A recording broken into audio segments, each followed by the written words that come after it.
မိန်းကလေးတယောက်တည်းနေတဲ့သူတွေဆိုရင်တတိအကြီးကြီးထားပါလို့ပြောချင်တယ်ဒီထဲမှာမိသွန်စိန်လည်းပါတယ်ပေါ့နော်ဒီကောင်မချောချောလေးရဆိုလို့ရှိရင်ပေါ့နော်ဒီမှာမြင်တွေ့နေရတဲ့ကောင်မချောချောလေးရဆိုလို့ရှိရင်သူကစကွဲထိုးလောက်တယ်နောက်ပြီးလို့ရှိရင်သူက online shop လည်းရောင်းတယ်သူကတယောက်တည်းနေတယ်သူရဲ့ခံမှာဖြစ်စဉ်ကတော့တော်တော်ထူးဆန်းတယ်ရှင်ဒီကောင်မလေးဆိုရင်သူကလောက်ကပြန်လာတာည7 နာရီကျော်သူပြန်လာတာတယောက်တည်းပဲခန်းတကာခွင့်တော့သူတငယ်ချင်းဖုံးလာလို့တငယ်ချင်းနဲ့ဖုံးပြောတယ်ဖုံးပြောနေရင်လည်းမှသူရဲ့တငယ်ချင်းကဒီကမလေးအော်တန်ကိုကြားလိုက်တယ်ဖုံးကြပါတယ်ဖုံးကြပါတယ်ဒီကမလေးက plate တွေကိုကြောင်းကြားပြီးတော့မှသူ့ရဲ့ခံမှာသွားပြီးစစ်ဆေးခိုင်းတယ် plate တွေရောက်လာတဲ့ချိန်ကည7 နာရီသူကနေတာခွန်တိုမှာပေါ့နော်တယောက်တည်းနေတာည7 နာရီကျော် plate တွေရောက်လာတဲ့ချိန်မှာဆိုကမလေးကဒဏ်ရာတွေနဲ့ခန်းထဲမှာသွေးတွေပါလာကွာနဲ့ပေါ့နော်ဆုံးနေပြီနောက်ပြန်သူ့ရဲ့ခန်းထဲမှာပစ္စည်းတွေဆိုလဲပလားနေတယ်အဲ့လိုမျိုးတယောက်နဲ့တယောက်အဲ့လိုပြန်ပြီးတော့ခုခံထားတဲ့ပုံစံလိုမျိုးပေါ့နော်ဒါပေမဲ့ဒီခွန်တိုမှာရှိတဲ့ကောင်းကိုပြန်ကြည့်တဲ့ခွင့်ကြည့်တဲ့ချိန်မှာကြတော့လေကောင်မလေးကလောက်ကပြန်လာတာဆိုရင်လည်းတယောက်တည်းပဲသူ့နောက်ကလည်းဘယ်သူမှလိုက်ပါလာတာလည်းမတွေ့ဘူးသူခန်းထဲဝင်သွားပြီးတဲ့ချိန်မှာလည်းသူ့နောက်ကတယောက်ဝင်လိုက်လာတာမျိုးလည်းမတွေ့ဘူးကောင်းတဲ့ CCTV နဲ့ပြန်ပြီးတော့စကနေဆုံးပြန်စစ်ဆေးကြည့်လိုက်တဲ့ချိန်မှာဘယ်သူဘယ်ဝါမှမတွေ့ဘူးလို့တည်င်းမှာထွက်ဆိုထားတယ်ရှင်ဘယ်လိုမျိုးဆုံးနေတာလဲတော့တည်င်းလေးကိုဆက်ပြီးနားထောင်ကြည့်မယ်ရှင်ကောင်မလေးနေတဲ့ခွန်တိုကဆိုလို့ရှိရင်လုံခြုံစိတ်ချရတယ်လို့လည်းပြောတယ်အောက်မှာဆိုရင်တကားကချက်ကတ်နဲ့ဝင်ရတယ်ကတ်မရှိရင်ပြင်လူကလုံးဝဝင်မရဘူးနော်အဲ့ကြောင့်မလို့ကိုနေတဲ့ခွန်တိုကအဲ့လိုမျိုးဖြစ်နေတယ်လုံခြုံစိတ်ချရတယ်ကတ်နဲ့မှဝင်လို့ရတယ်ဆိုပြီးတော့လည်းလုံးဝတတိမထားပဲမနေပါနဲ့ဒါကဒီကောင်မလေးကခန်းထဲမှာဆုံးနေတာဆိုလို့ရှိရင်ဒဏ်ရာတွေကရရဆက်ဆက်ကိုမှဓာတ်နဲ့ပေါ့နော်တက်ဖြတ်ထားတာနော်ဘယ်လိုဒဏ်ရာတွေမျိုးဆိုလက်ဘေးမှာဒဏ်ရာဓာတ်ဒဏ်ရာတစ်ချက်ပါးမှာဓာတ်ဒဏ်ရာတစ်ချက်လက်မှာပေါ့နော်ဓာတ်ဒဏ်ရာနော်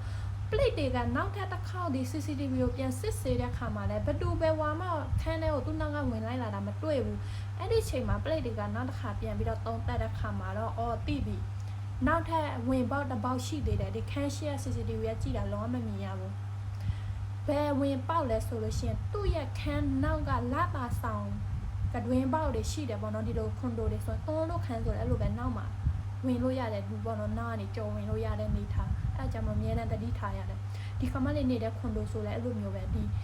သူနေတာဆိုရင်ထက်50ကျော်ခွန်တိုမှာတောင်မှနော်အဲ့ဒီလာပါဆောင်နောက်ပေါက်ကနေပြီးဘယ်လိုမျိုးဝင်လဲဆိုတာ plate တွေကဒီမှာပြန်ပြီးတော့စစ်ဆေးသုံးသက်ချက်တွေပြုလုပ်နေပါတယ်ချင်းဆက်ပြီးတော့နားထောင်ကြည့်ရအောင်ဟုတ်တယ်ရှင်ဒီလောက်ကြံတဲ့သူကဆိုလို့ရှိရင်နောက်ပေါက်ကနေဝင်တာတက်တက်ကန်နေရပြီပေါ့နော် plate တွေစီမှာနောက်ပေါက်ကနေဘယ်လိုမျိုးဝင်လဲဆိုလို့ရှိရင်သူကဒီကမလေးနေတာက10 ထပ်မြောက်မှာနေတယ်ခွန်တိုရဲ့10 ထပ်မြောက်မှာနေတယ်တော်တော်လေးကမှဒီလူကဘယ်လိုပြောမလဲပိပိနဲ့လောက်ဟိုတိတ်တိတ်ချာချာစီစဉ်ပြီးတော့မှဒါလောက်ကျန်တဲ့ပုံစံလိုမျိုးပေါ့နော်ကောင်မလေးကိုဘာသူတို့ရန်ညိုးတွေရှိတယ်တော့မသိဘူးအဲ့ဒီချိန်မှာသူ့ဒီဘယ်လိုမျိုး plate တွေကတိလဲနောက်ပေါက်ကဝင်တာဘယ်လိုတိလဲဆိုလို့ရှိရင်ဒီနောက်ပေါက်ကလာတာဆောင်မှာသွေးတွေဆွန်းနေတယ်ပေါ့နော်ဒီဟိုဟာဒီမှာနန်းရံတွေမှာသွေးတွေဆွန်းနေတယ်နောက်ပြီးရင်6 ထပ်မြောက်မှာကျတော့သွေးဆွန်းနေတဲ့အင်ကြီးတစ်ထည်ကိုချွတ်ထားတာတွေ့တယ်နောက်ပြီးရင်12 ထပ်မှာလည်းသွေးတွေဆွန်းနေတာတွေ့ဒီလူက plate တွေကိုဘယ်လိုပြောမလဲအောင်နောက်ချအောင်လောက်လိုက်တာတဘောပေါ့နော်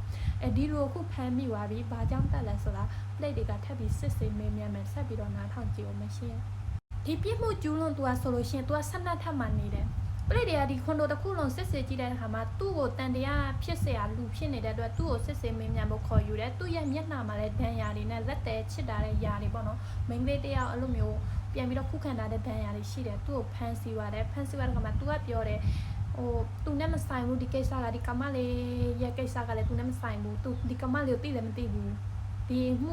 မှုကိစ္စကလည်းသူနဲ့လုံးဝမသက်ဆိုင်ဘူးဆိုပြီးတော့မှညင်းဆိုတယ်ညင်းဆိုတဲ့အခါကျ plate တွေကပြန်ပြီးတော့မေးတယ်ဒါဆိုရင်နေရမျက်နှာကဒဏ်ရာတွေနဲ့ခန္ဓာကိုယ်ကဒဏ်ရာတွေကဘာဖြစ်ထားတာလဲဘာကြောင့်ရရှိထားတာလဲလို့မေးတဲ့ချိန်မှာသူကပြောတယ်သူ့စော်နဲ့ပြဿနာတက်လို့ပေါ့နော်သူ့စော်ကသူ့ကိုလက်ပါလို့ဒီလိုမျိုးဒဏ်ရာတွေဖြစ်သွားတယ်ပေါ့သူ့မျက်နှာမှာအဲ့ဒီချိန်မှာပဲ plate တွေကသူ့ရဲ့ရီစာသူနဲ့အခန်းနဲ့ပဲနေတယ်သူ့ရဲ့ရီစာကိုတစ်ခါပြန်လဲခေါ်ပြီးတော့စစ်ဆေးမေးမြန်းမှုတွေလုပ်တယ်လုပ်တဲ့ခါမှာကမလေးကပြောတယ်အဲ့ဒီခင်းဖြစ်တဲ့ညတော့ဆိုလို့ရှိရင်သူကနောက်ကပတ်ထုံကနေပြန်လာတယ်ည12 နာရီကျော်နေပြီလို့ပြောတယ်သူပြန်လာတဲ့ချိန်မှာလည်းဒီသူ့ရဲ့